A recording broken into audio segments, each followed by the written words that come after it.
El Imperio Gupta fue uno de los mayores imperios políticos y militares de la historia de la India.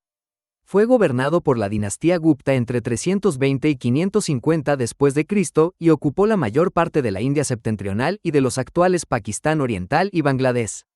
Bajo este imperio se dio un periodo de paz y prosperidad que favoreció el desarrollo de la cultura india desde el punto de vista artístico, literario y científico. Los reyes Gupta establecieron un eficaz sistema administrativo y un fuerte poder central, permitiendo la autonomía local en períodos de paz. La sociedad era ordenada según las creencias del hinduismo con una rígida división en castas. En esta etapa el hinduismo adquiere sus principales características, las principales divinidades, las prácticas religiosas y la importancia de los templos durante este periodo, fueron tan grandes el comercio y los intercambios con el exterior que la mitología y arquitectura hinduista y budista se expandieron por Borneo, Camboya, Indonesia y Tailandia. Historia, origen, la patria de los Gupta es incierta. Según una teoría, se originaron en la actual región del Bajo Doab de Uttar Pradesh, donde se han descubierto la mayoría de las inscripciones y depósitos de monedas de los primeros reyes de Gupta. Esta teoría también es apoyada por los Purana, como argumentan los proponentes, que mencionan el territorio de los primeros reyes Gupta como áreas de Prayaga, Saqueta y Magadha en la cuenca del Ganges. Otra teoría prominente ubica la tierra natal de Gupta en la actual región de Bengala, basada en el relato del monje budista chino del siglo VII Yijing. Según Yijing, el rey Cheli Kitu, identificado con el fundador de la dinastía Sri Gupta, construyó un templo para los peregrinos chinos cerca de Milikia, Sikiapo, no aparentemente una transcripción de Emriga Shikabana. Yijing afirma que este templo estaba ubicado a más de 40 yoyana al este de Nalanda, lo que significaría que estaba situado en algún lugar de la moderna región de Bengala. Otra propuesta es que el antiguo reino de Gupta se extendió desde Prayaga en el oeste hasta el norte de Bengala en el este. Los registros de Gupta no mencionan el Varna, clase social de la dinastía. Algunos historiadores, como A.S. Altekar, han teorizado que eran de origen Vaisya, ya que ciertos textos indios antiguos prescriben el nombre Gupta para los miembros del Vaisya Varna. Según el historiador R.S. Sarma, los Vaisya, que tradicionalmente estaban asociados con el comercio, pueden haberse convertido en gobernantes después de resistirse a los impuestos opresivos de los gobernantes anteriores.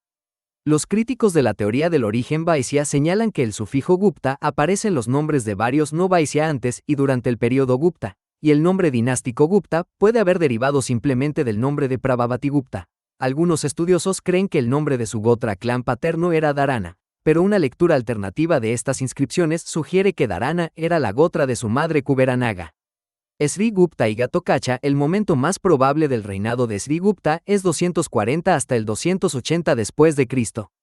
Historiadores modernos, como K.P. Jayaswal, creen que él y su hijo eran posiblemente feudatarios de los Kushan.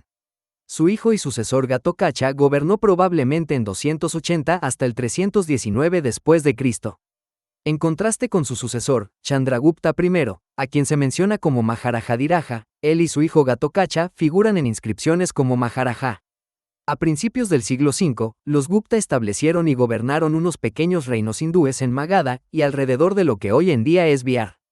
Chandragupta I. Artículo principal. Chandragupta I Ghatokacha, reinó 280 hasta el 319 después de Cristo, un rey envuelto en leyenda Ghatotkaka, cuyo reinado se estima que abarcó desde aproximadamente el año 280 hasta el 319 después de Cristo, durante el floreciente periodo Gupta en la India, es una figura histórica que ha capturado la imaginación de muchos.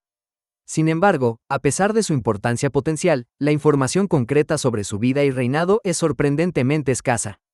¿Por qué tan poco sabemos? Existen varias razones por las cuales Ghatotkaka es una figura tan enigmática. Escasa evidencia escrital. Los registros históricos de la época Gupta, aunque ricos en aspectos culturales y artísticos, son relativamente escasos en lo que respecta a biografías detalladas de los gobernantes. Confusión con la mitología. En la mitología hindú, Ghatotkaka es un poderoso guerrero, hijo de Bhima y Hidimbi, personajes del épico Mahabharata. Esta conexión ha llevado a la confusión entre la figura histórica y la legendaria. Brevedad de los reinados Gupta. Los reinados de los emperadores Gupta solían ser relativamente cortos, lo que reduce la cantidad de material histórico disponible para su estudio. El Imperio Gupta. Un marco de referencia para comprender mejor a Ghatotkaka, es esencial situarlo en el contexto del Imperio Gupta. Este periodo, que se extiende aproximadamente desde el siglo IV al VI d.C., marcó una era dorada en la historia de la India. Se caracterizó por Estabilidad política. El imperio Gupta proporcionó un ambiente de estabilidad y prosperidad que fomentó el desarrollo de las artes, la ciencia y la literatura. Florecimiento cultural. La época Gupta es considerada una edad de oro de la cultura india, con avances significativos en la arquitectura, la escultura, la pintura y la literatura. Hinduismo clásico. El hinduismo alcanzó una forma más clásica durante este periodo, con la consolidación de los principales dioses y textos sagrados. Legado de Ghatotkach. A pesar de la escasez de información concreta, se puede inferir que Ghatotkach, como gobernante Gupta, probablemente contribuyó a la continuidad y prosperidad del imperio. Sin embargo, su legado específico sigue siendo objeto de debate y especulación entre los historiadores. Los investigadores continúan buscando nuevas fuentes y pistas para desentrañar el misterio que rodea a Ghatotkach. Algunas áreas de investigación prometedoras incluyen inscripciones y monedas. Un análisis más detallado de las inscripciones y monedas de la época Gupta podría revelar nuevos detalles sobre los reinados de diferentes gobernantes.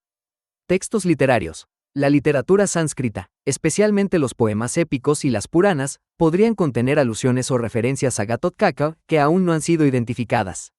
Arqueología. Excavaciones en sitios arqueológicos asociados con el imperio Gupta podrían proporcionar evidencia material sobre el reinado de Ghatotkach.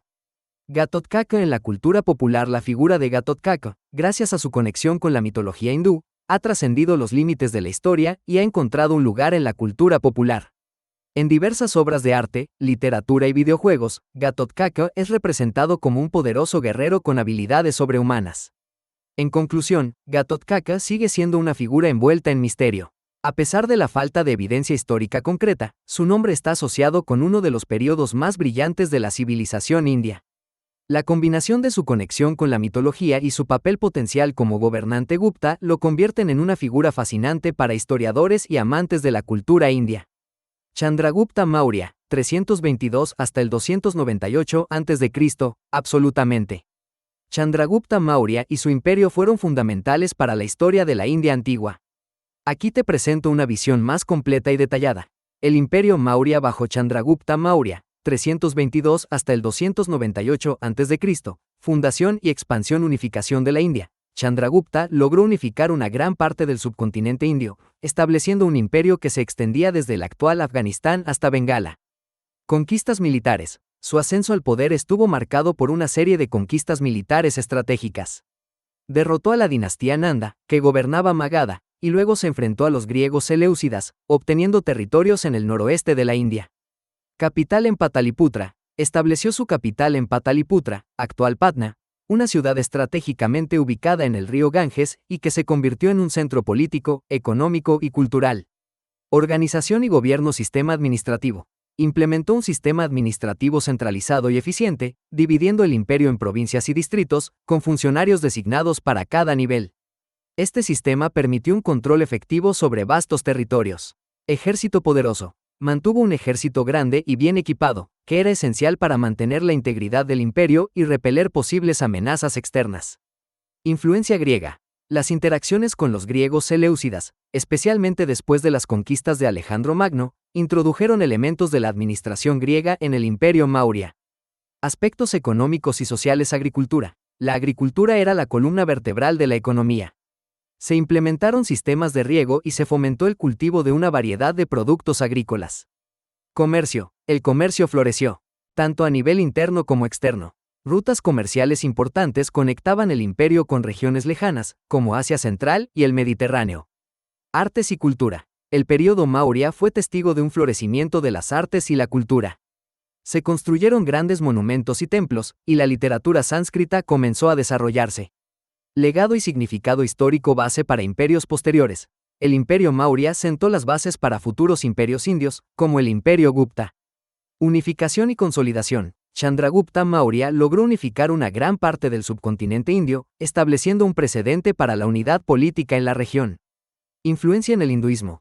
Aunque se dice que adoptó el jainismo al final de su vida, su imperio tuvo un profundo impacto en el desarrollo del hinduismo. Factores clave de su éxito. Liderazgo fuerte. Chandragupta Maurya era un líder visionario y carismático que supo aprovechar las oportunidades y superar los desafíos.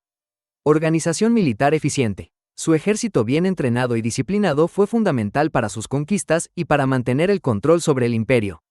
Sistema administrativo sólido. La implementación de un sistema administrativo eficiente permitió gobernar un vasto territorio de manera efectiva. Resumen, Chandragupta Maurya fue un gobernante visionario que logró unificar una gran parte del subcontinente indio y establecer un imperio poderoso y duradero. Su legado ha influido en la historia de la India hasta nuestros días. Kumaradevi, una reina clave en el imperio Gupta. Kumaradevi no reinó como tal, sino que fue una figura fundamental en la consolidación del imperio Gupta. Su matrimonio con Chandragupta Maurya, fundador del imperio, fue un evento político de gran relevancia. El matrimonio estratégico de Kumaradevi, alianza con los Lichavi. Kumaradevi era una princesa Lichavi, una poderosa dinastía de Magadha. Su matrimonio con Chandragupta representó una alianza estratégica que unió a los Maurya con los Lichavi. Dote real. La dote de Kumaradevi incluía el reino de Magadha, con su capital en Pataliputra. Esta adquisición fue crucial para la expansión de Chandragupta Maurya y la consolidación de su poder. El papel de Kumaradevi en el imperio Gupta. Aunque no hay registros detallados sobre el papel específico de Kumaradevi en el gobierno del imperio Gupta, se puede inferir que su influencia fue significativa. Como consorte de un poderoso emperador y miembro de una dinastía prominente, probablemente desempeñó un papel importante en la corte y en la vida política del imperio. El legado de Kumaradevi, fundación del imperio Gupta. Su matrimonio fue un catalizador para la fundación del imperio Gupta, uno de los imperios más importantes de la historia de la India. Símbolo de unidad. Kumaradevi se convirtió en un símbolo de la unión entre los Maurya y los Lichavi, dos de las dinastías más poderosas de su tiempo. Influencia en la cultura. Aunque no hay evidencia directa, es probable que Kumaradevi haya tenido una influencia en la cultura y la sociedad del imperio Gupta. En resumen, Kumaradevi, aunque no fue una reina reinante, fue una figura clave en la historia del imperio Gupta. Su matrimonio con Chandragupta Maurya y su papel como consorte de un emperador poderoso la convirtieron en una figura histórica importante.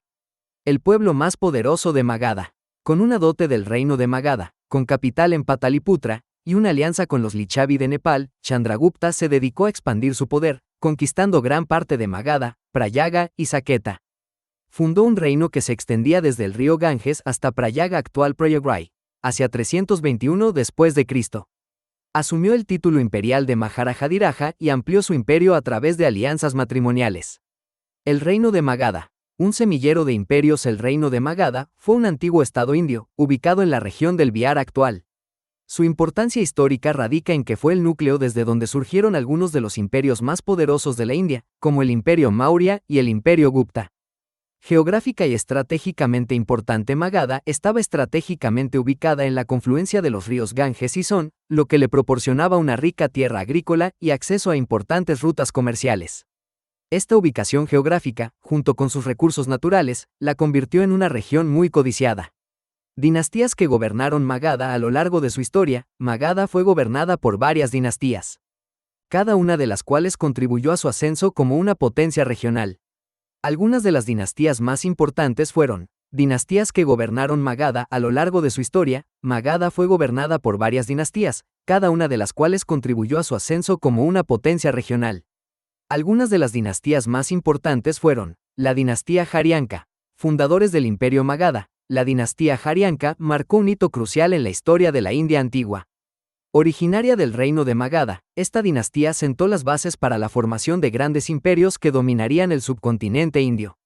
Orígenes y ascenso. La dinastía Haryanka gobernó Magadha aproximadamente entre el 544 y el 413 a.C. Su fundador, Bimbisara, es considerado uno de los primeros grandes reyes de la India. Bimbisara era conocido por su política de expansión a través de alianzas matrimoniales y conquistas estratégicas. Características de la dinastía Haryanka. Expansión territorial. Bimbisara extendió el reino de Magadha a través de una combinación de conquistas y alianzas matrimoniales. Su reino se convirtió en una potencia regional. Capital. Rajagrija, Rajgir moderno, fue la capital de la dinastía Haryanka.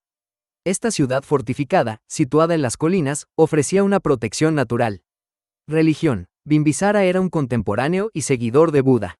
Su reino fue un centro importante para el desarrollo del budismo y el jainismo. Desarrollo económico. Durante el reinado de Bimbisara, Magadha experimentó un crecimiento económico significativo, gracias a la agricultura, el comercio y la artesanía. Legado de la dinastía Haryanka. La dinastía Haryanka dejó un legado duradero en la historia de la India. Sus logros incluyen fundación de un gran imperio, Bimbisara sentó las bases para la creación de un imperio poderoso en Magadha. Fomento de la religión. Su apoyo al budismo y al jainismo contribuyó a la difusión de estas religiones en la India. Desarrollo económico y cultural. Magadha se convirtió en un centro importante de comercio y cultura durante el reinado de los Haryanka. Sucesores de Bimbisara. Después de Bimbisara, otros reyes de la dinastía Haryanka continuaron expandiendo el reino. Ajatashatru, hijo de Bimbisara, es otro gobernante notable de esta dinastía. Ajatashatru fue conocido por su ambición y su deseo de consolidar el poder de Magadha. En resumen, la dinastía Haryanka jugó un papel fundamental en la historia de la India. Sus gobernantes, especialmente Bimbisara y Ajatashatru, sentaron las bases para el ascenso de Magadha como una potencia regional y establecieron las condiciones para el surgimiento de grandes imperios como el Maurya y el Gupta. Dinastía Sisunaga. Sucesores de los Haryanka en Magadha, la dinastía Sisunaga tomó el relevo de la dinastía Haryanka en el reino de Magadha, consolidando su poder y expandiendo sus territorios. Esta dinastía jugó un papel crucial en la historia de la India antigua, estableciendo las bases para los grandes imperios que vendrían después. Orígenes y ascenso. La dinastía Sisunaga surgió a mediados del siglo V a.C., tras la caída de la dinastía Haryanka. Se cree que Sisunaga, el fundador de la dinastía, era un ministro de la corte Haryanka que aprovechó una oportunidad para tomar el poder. Características de la dinastía Sisunaga. Consolidación del poder. Los reyes Sisunaga se enfocaron en consolidar el poder de Magadha y expandir sus territorios. Nueva capital. Trasladaron la capital de Rajagriha a Pataliputra, una ciudad estratégicamente ubicada en la confluencia de los ríos Ganges y Son. Pataliputra se convertiría en una de las ciudades más importantes de la India antigua. Continuidad religiosa. Al igual que sus predecesores, los Sisunaga mostraron tolerancia hacia el budismo y el jainismo. Desarrollo económico. Continuaron fomentando el comercio y la agricultura, lo que contribuyó al crecimiento económico de Magadha. Gobernantes destacados. Sisunaga, fundador de la dinastía, consolidó el poder en Magadha. Kalasoka, hijo de Sisunaga, conocido por haber presidido el segundo concilio budista en Vaishali. Legado de la dinastía Sisunaga. La dinastía Sisunaga dejó un legado importante en la historia de la India. Consolidación de Magadha. Transformaron a Magadha en una potencia regional. Establecimiento de Pataliputra. Fundaron una nueva capital que se convertiría en un centro político y cultural. Fomento del budismo. El segundo concilio budista, presidido por Kalasoka, fue un hito en la historia del budismo. Base para futuros imperios. Las reformas y conquistas de los Sisunaga. Sentaron las bases para el ascenso del imperio Maurya. Caída de la dinastía Sisunaga. Las causas exactas de la caída de la dinastía Sisunaga no son del todo claras. Se especula que la dinastía pudo haber sido debilitada por luchas internas, revueltas populares o invasiones externas. Conclusión. La dinastía Sisunaga desempeñó un papel crucial en la historia de la India antigua. Sus gobernantes consolidaron el poder de Magadha, establecieron una nueva capital y fomentaron el desarrollo económico y cultural. Su legado sentó las bases para el surgimiento de los grandes imperios que marcarían el curso de la historia india. Dinastía Nanda. Un imperio de poder y riqueza. La dinastía Nanda, que gobernó Magadha desde aproximadamente el 345 hasta el 321 a.C., fue un periodo de gran transformación en la historia de la India. Conocidos por su riqueza, poder militar y un estilo de gobierno autoritario, los Nanda dejaron una huella indeleble en el subcontinente indio. Orígenes y ascenso. Se cree que la dinastía Nanda fue fundada por Mahapadma Nanda, un hijo ilegítimo de un rey de la dinastía Sisunaga. Mahapadma Nanda, a menudo descrito como el destructor de los kshatriyas, consolidó su poder a través de una serie de conquistas y eliminó a muchas de las familias gobernantes rivales. Características de la dinastía Nanda. Poder militar. Los Nanda eran conocidos por su poderoso ejército, compuesto por una gran cantidad de infantería, caballería, elefantes y carros de guerra. Riqueza. Magadha, bajo el dominio de los Nanda, se convirtió en uno de los reinos más ricos de la India. Centralización del poder. Los Nanda centralizaron el poder en la corte real, estableciendo un sistema administrativo eficiente. Estilo de gobierno autoritario. Los reyes Nanda eran conocidos por su estilo de gobierno autoritario y su explotación de los recursos del reino. Dana Nanda. El último gran rey Nanda. Dana Nanda fue el último gran rey de la dinastía Nanda. Conocido por su extravagancia y su enorme ejército, Dana Nanda gobernó con mano dura y acumuló una gran cantidad de riqueza. Sin embargo, su reinado fue desafiado por Chandragupta Maurya, quien, con la ayuda de Chanakya, logró derrocar a los Nanda y establecer el imperio Maurya. Legado de la dinastía Nanda. A pesar de su breve duración, la dinastía Nanda dejó un legado significativo: unificación de gran parte de la India. Los Nanda unificaron una gran parte del subcontinente indio bajo su dominio. Base para futuros imperios. El poderoso ejército y el sistema administrativo eficiente establecidos por los Nanda sentaron las bases para el imperio Maurya. Riqueza y poder. La dinastía Nanda es recordada por su riqueza y poder militar. Caída de la dinastía Nanda. La dinastía Nanda fue derrocada por Chandragupta Maurya, quien, con la ayuda de Chanakya, aprovechó la impopularidad de Dana Nanda entre el pueblo para organizar una rebelión. La caída de los Nanda marcó el inicio del imperio Maurya, uno de los imperios más grandes y poderosos de la historia de la India. En resumen, la dinastía Nanda fue un periodo de gran poder y riqueza en la historia de la India. Aunque su reinado fue relativamente corto, los Nanda dejaron una huella indeleble en el subcontinente indio. Su legado incluye la unificación de gran parte de la India, la creación de un poderoso ejército y la acumulación de una enorme riqueza. El ascenso del imperio Maurya. La dinastía Maurya, fundada por Chandragupta Maurya, fue la más importante de todas las dinastías que gobernaron Magadha. Chandragupta conquistó el reino de Magadha y lo convirtió en el núcleo de un vasto imperio que se extendía por gran parte del subcontinente indio. Legado de Magadha. Dejó un legado duradero en la historia de la India. Fue el lugar de nacimiento de dos de las religiones más importantes del mundo, el budismo y el jainismo. Además, su ubicación estratégica y sus recursos naturales la convirtieron en un centro de comercio y cultura. En resumen, el reino de Magadha fue un estado indio de gran importancia histórica. Su ubicación geográfica estratégica, sus recursos naturales y las dinastías poderosas que lo gobernaron lo convirtieron en un centro de poder y un semillero de grandes imperios. El ascenso del imperio Maurya. La dinastía Maurya, fundada por Chandragupta Maurya, fue la más importante de todas las dinastías que gobernaron Magadha. Chandragupta conquistó el reino de Magadha y lo convirtió en el núcleo de un vasto imperio que se extendía por gran parte del subcontinente indio. Legado de Magadha. Dejó un legado duradero en la historia de la India. Fue el lugar de nacimiento de dos de las religiones más importantes del mundo, el budismo y el jainismo. Además, su ubicación estratégica y sus recursos naturales la convirtieron en un centro de comercio y cultura. En resumen, el reino de Magadha fue un estado indio de gran importancia histórica. Su ubicación geográfica estratégica, sus recursos naturales y las dinastías poderosas que lo gobernaron lo convirtieron en un centro de poder y un semillero de grandes imperios. Samudragupta. Artículo principal. Samudragupta. Moneda de Samudragupta. Museo Británico. Samudragupta, Parakramanca, sucedió a su padre en 335 y gobernó durante unos 40 años. Tomó los reinos de Ajichatra y Padmavati al principio de su reinado. Luego atacó a los Malwa, Yaudeya, Arjunayana, Mathura y Abira, todas tribus del área. A su muerte había incorporado más de 30 reinos y su gobierno se extendía desde el Himalaya hasta el río Narmada, y desde el Brahmaputra hasta el Yamuna. Samudragupta no fue solo un talento militar, sino un gran mecenas del arte y la literatura, así como poeta y músico. Firme hinduista, permitió el culto de otras religiones, autorizando la construcción del monasterio budista de Huansang en Sri Lanka. Chandragupta II. Artículo principal. Chandragupta II. De acuerdo con los registros de los Gupta, Samudragupta eligió al príncipe Chandragupta II, de entre sus hijos, como su sucesor. Este gobernó entre 375 y 415. Su hija, Prabhavati Gupta, se casó con Rudrasena II, gobernante Vakataka del Deccan. Su hijo Kumaragupta se casó con una princesa Kadamba de la región de Karnataka. Chandragupta II expandió sus dominios al oeste, derrotando a los Saka, sátrapas occidentales de Malwa, Gujarat y Saurashtra en una campaña que duró hasta 409. Kumaragupta artículo principal. Kumaragupta. Primer imperio Gupta en 450 después de Cristo.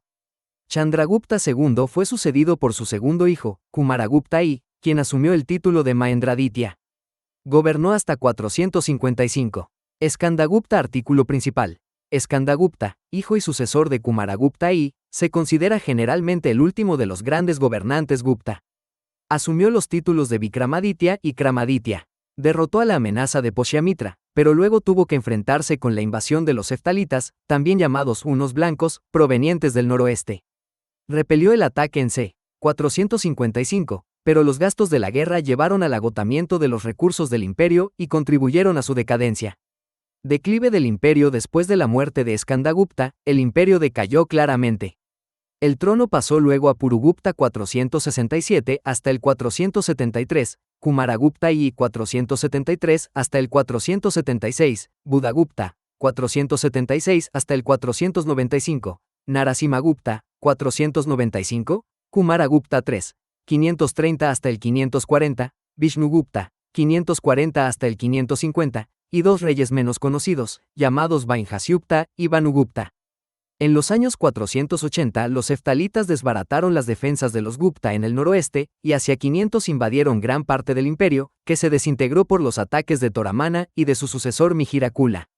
Por las inscripciones, parece que el imperio, aunque disminuido, aún resistió a los hunos, ya que Vanugupta venció a Toramana en 510. El emperador Gupta Narasimhagupta y el rey Yasodharman de Malwa se coligaron para desviar a los hunos hacia el sur de la India en 528. La sucesión del siglo VI no está clara, pero parece que el último rey fue Vishnugupta. El estado en el imperio Gupta, aunque todo descansaba sobre el emperador, el elemento principal del estado, este no podía gobernar sin el apoyo de los ministros ni de la asamblea que gobernaba el país y los funcionarios con voz consultiva. La asamblea era una de las fuerzas vitales del estado Gupta. Elegía al rey, le juzgaba en caso de negligencia y le ayudaba con sus opiniones en materia jurídica y administrativa. Su composición era poco estable, estando formado por príncipes, jefes militares, sacerdotes, representantes corporativos y hasta jefes de las clases inferiores. La parte esencial de las cargas políticas recaía sobre el Consejo de Ministros, formado por 3 hasta 37 miembros. El Consejo celebraba sesiones en secreto y a veces imponía su punto de vista. Sus deberes eran regular lo concerniente a la pompa real, coronación, desplazamientos, honras fúnebres del soberano, así como mantener el orden para evitar la anarquía. Dentro de los asuntos externos se encargaban de las relaciones diplomáticas, firmar tratados y registrar la información sobre los tributos recibidos del extranjero. Debajo de los ministros se encontraban los recaudadores de impuestos y los funcionarios reales, quienes tenían a su cargo la vigilancia de las diversas ramas de la economía. Otros funcionarios eran los embajadores, los gobernadores provinciales, los funcionarios militares y los conservadores de archivos.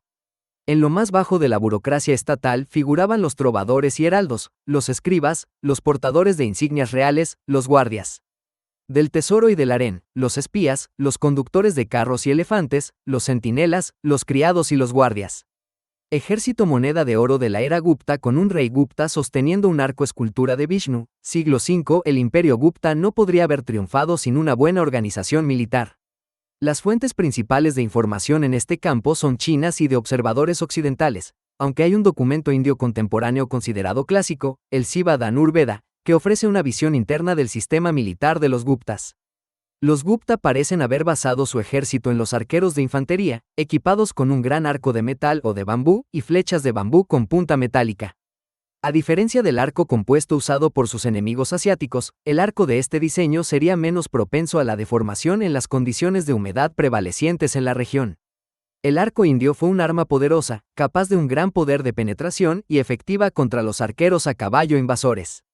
Se usaron ejes de hierro contra los elefantes acorazados y flechas de fuego como parte del arsenal de los arqueros. Los nobles utilizaban arcos de acero, menos corrientes que los de bambú, de gran alcance y poder de penetración. Los arqueros estaban protegidos por la infantería, equipada con escudos, jabalinas y espadas largas. También conocían las catapultas y otras máquinas de asedio sofisticadas. Sus triunfos militares se debieron probablemente al uso combinado de elefantes, caballería acorazada y arqueros a pie. Asimismo contaban con una marina de guerra que controlaba las aguas regionales. El colapso del imperio Gupta ante los hunos no fue debido a defectos inherentes al ejército, sino a problemas internos, como estaba ocurriendo también en la Europa occidental y en China. Durante el reinado de Chandragupta II, el ejército estaba formado por 500.000 infantes, 50.000 caballeros, 20.000 carros y 10.000 elefantes, más una armada de unos 1.200 barcos. Chandragupta II dominaba la totalidad del subcontinente indio. El imperio Gupta fue el más poderoso del mundo durante su reinado, mientras que el imperio romano estaba en declive. Innovaciones en contraste con el imperio Maurya, los Gupta introdujeron varias innovaciones militares en la guerra india. La principal de ellas fue el uso de máquinas de asedio, arqueros de caballería pesada y caballería con espada pesada. La caballería pesada formó el núcleo del ejército de Gupta y fue apoyada por los elementos tradicionales del ejército indio de elefantes e infantería ligera. La utilización de arqueros a caballo en el período Gupta se evidencia en la acuñación de Chandragupta II, Kumaragupta y Prakasaditya, postulado como Purugupta, que describe a los emperadores como arqueros a caballo. Hay una escasez de fuentes contemporáneas que detallen las operaciones tácticas del ejército imperial Gupta. La mejor información existente proviene del sánscrito Mahakavya, poema épico, Raghuvamsa redactado por el escritor y dramaturgo, en sánscrito clásico, Kalidasa. Muchos eruditos modernos plantean la opinión de que Kalidasa vivió desde el reinado de Chandragupta II hasta el reinado de Skandagupta y que las campañas de Raghu, su protagonista en Raghuvamsa, reflejan las de Chandragupta II. En el canto IV del Raghuvamsa, Kalidasa relata cómo las fuerzas del rey chocan contra las poderosas fuerzas, centradas en la caballería, de los persas y más tarde de los yavanas, probablemente hunos, en el noroeste. Aquí hace especial mención al uso de los arqueros a caballo en el ejército de los reyes y que los caballos necesitaban mucho descanso después de las reñidas batallas. Las 5 armas del ejército de Gupta incluían infantería, caballería, carros, elefantes y barcos. La inscripción en placa de cobre de Gunayar de Vainhasyupta menciona barcos pero no carros. Los barcos se habían convertido en parte integral del ejército indio en el siglo VI después de Cristo. Cultura 2 monedas de oro de Chandragupta II. Se tienen indicios de la presencia de una especie de renacimiento económico y luego cultural hindú poco antes del surgimiento del imperio Gupta, aunque con los Guptas tal renacimiento logró su edad dorada. Astronomía y matemáticas. Los estudiosos de este periodo destacan a Varaha Mihira y Aryabhata, 2 astrónomos y matemáticos muy importantes. La numeración india es el primer sistema de numeración con notación posicional de base 10. Se cree que Aryabhata fue el primer matemático en usar el concepto del cero. Los astrónomos de este periodo postularon la teoría heliocéntrica y estudiaron los eclipses, tanto el solar como el lunar, explicándolos como sombras proyectadas sobre la Tierra. Medicina. El famoso Susruta es un texto sánscrito con los principales conceptos de la medicina ayurvédica y capítulos innovadores sobre cirugía. Los médicos inventaron varios instrumentos médicos que permitieron ampliar el número de operaciones. El antiguo texto Gupta del Kama Sutra está considerado por muchos como la obra de referencia sobre el comportamiento sexual en la literatura sánscrita. Ajedrez. Krishna y Radha jugando al chaturanga. Se cree que el juego de ajedrez se originó durante este periodo. La forma primitiva del siglo VI era conocida como chaturanga, traducida como 4 divisiones militares, infantería, caballería, elefantes y carros representadas por piezas que evolucionaron a las modernas peón, caballo, torre y alfil, respectivamente. Arte. El poeta y dramaturgo Kalidasa, de la época de Chandragupta II, escribió las famosas obras Raghuvamsha o Estirpe de Raghu, en honor de Rama, y la nube mensajera. También hizo una adaptación sobre el personaje del Mahabharata, Shakuntala, en medio de un arte caracterizado por una sutileza equilibrada y risueña, como se aprecia en la escultura del Buda de Sarnath y en otros muchos relieves. La mayoría de los santuarios que se construyeron son hinduistas, puesto que el hinduismo adquiere preponderancia en la era Gupta al ser hinduistas los soberanos, si bien estos supieron aceptar el ejercicio de otros cultos, entre ellos el budismo, a tal punto que el monje chino Fa Xian visitó los territorios Guptas para profundizar sus conocimientos. Los 2 grandes centros de la escultura fueron Mathura y Gandhara, centro del arte greco-budista. Ambos exportaron sus producciones a otras partes del norte de la India. A diferencia del precedente imperio Koshan, no hay representaciones de monarcas, ni siquiera en las monedas guptas, con excepción de algunas monedas de los sátrapas occidentales. Los más famosos monumentos de estilo Gupta que han sobrevivido, las cuevas de Ajanta, Elefanta y Ellora, budista, hindú y mixta, respectivamente, provienen de hecho de dinastías posteriores, pero reflejan la monumentalidad y el equilibrio del estilo Gupta. Ajanta contiene las más importantes pinturas del periodo, con un estilo maduro que probablemente tuvo un largo desarrollo, ante todo en los palacios.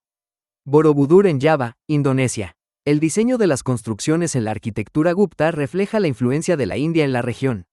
Religión. En el aspecto religioso, las ideas hinduistas corresponden en gran medida a este periodo, quizás es en el tiempo de los Gupta, merced al influjo budista, que el hinduismo llegó a tolerar las opiniones más diversas, e incluso antagónicas, dentro de su sistema de creencias. Los elementos inherentes al hinduismo, que lo distinguen de otras creencias, son el régimen de castas, varna, como orden social y determinados ritos a los que, según su clase, están ligados inseparablemente todos los miembros de cada casta. Según las creencias hinduistas, el cosmos es eterno de por sí, pero se halla en un estado de evolución permanente, a la vez que todos los seres animados, desde las deidades hasta una simple hierba, tienen un alma, Atma, inmortal revestida con la materia corporal. En la cúspide de su panteón están los tres dioses supremos Brahma, Vishnu y Shiva, que se agrupan en una tríada, Trimurti, amén de adorarse también a numerosas deidades, semidioses, divinidades locales, seres demoníacos, así como a diversas fuerzas sobrenaturales que se manifiestan en la naturaleza, ríos, animales, piedras, montañas, plantas, etc. Tras el retroceso del budismo y la restauración del hinduismo, la sociedad Gupta se mantenía aún dividida por el antiquísimo sistema de 4 yati o varna, castas, brahmanas, autoridades religiosas, casta sacerdotal, kshatriyas, autoridades civiles y militares vaishyas, terratenientes, ganaderos, agricultores y mercaderes shudras, casta inferior, a la que pertenecían los esclavos. Aunque se podían matar, no se podían vender ni ocupar en trabajos impuros, destinados a los chandalas y campesinos. Fuera del sistema de las varna estarían los intocables o paria, chandalas, o arhaiyans, cazadores, barrenderos e incineradores de cadáveres. La prosperidad de las ciudades acaecida durante el período Gupta permitió que los artesanos se agruparan en corporaciones según el oficio, cuyos individuos más opulentos formaron una especie de burguesía. Evolución. Los Gupta eran tradicionalmente una dinastía hindú. Eran hindúes ortodoxos, pero no imponían sus creencias al resto de la población, ya que el budismo y el jainismo también eran aceptados y, en ocasiones, incluso apoyados. Sanchi siguió siendo un importante centro del budismo. Se dice que Kumaragupta y 414 hasta el 455 después de Cristo, fundó Nalanda. Los estudios genéticos modernos indican que fue durante el período Gupta cuando los grupos de castas del sur de Asia dejaron de casarse entre sí. Sin embargo, algunos gobernantes posteriores parecen haber promovido especialmente el budismo. Narasimhagupta, 495, según el escritor contemporáneo Paramarta, se crió bajo la influencia del filósofo mahayanista Vasubandhu. 44 construyó un Sangarama, templo, en Nalanda y también un vihara de 91 metros de altura con una estatua de Buda dentro de la cual, según Huansang, se parecía al gran vihara construido bajo el árbol Bodhi. Según el Manjushrimula-kalpa, el rey Narasimhagupta se convirtió en monje budista y dejó el mundo a través de la meditación, dhyana. El monje chino Huansang también señaló que el hijo de Narasimhagupta Baladitya, Bajora, quien también encargó un Sangarama, poseía un corazón firme en la fe.